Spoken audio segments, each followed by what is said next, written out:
దేవుని యొక్క అదృశ్య లక్షణాలు, దేవుడు ఏం చెప్పడానికి ప్రయత్నం చేస్తున్నాడో, ఆయన గుణగణాలేంటో, ఆయన లక్షణాలేంటో, ఆయన ఏం చెప్పడానికి ప్రయత్నం చేస్తున్నాడో, మనల్ని ఏ విధంగా సిద్ధపరిచే ప్రయత్నం చేస్తున్నాడో మనకు ఎలా అర్థమవుతాయి, ఎలా తెలుసుకోగలము మనము అని అంటే, ఆనాడు డైరెక్ట్గా శిష్యులకైతే బోధించాడు కానీ ఈనాడు మనకు బోధించట్లా. కానీ ఆయన బోధిస్తున్నాడు.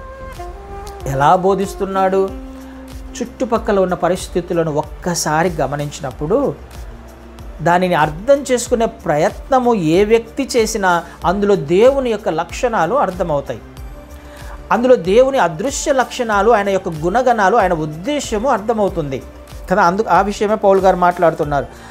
అదృశ్య లక్షణం అనగా ఆయన నిత్య శక్తి, దేవత్వము, జగదుత్పత్తి మొదలుకొని సృష్టించబడిన వస్తువులను ఆలోచించుట వలన.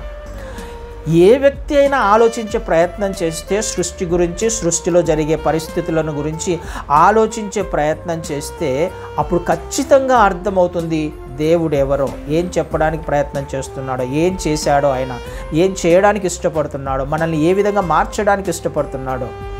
ఈ విషయాలు మనం అర్థం చేసుకోవడానికి ప్రయత్నం చేయాలి. ఆనాటి నుండి కూడా దేవుడు ఎంతో ప్రయాసపడుతున్నాడు నీ కొరకు, నా కొరకు, మన కొరకే. ఎందుకు? రూపాంతరము చెందాలి. ఈ లోకంలోకి వచ్చిన తర్వాత మన జీవితం ఏంటి, కానీ పరలోకంలోకి వెళ్ళాలంటే ఏ విధంగా ఉండాలి, ఇదొక్కటే బైబిల్ యొక్క సారాంశం.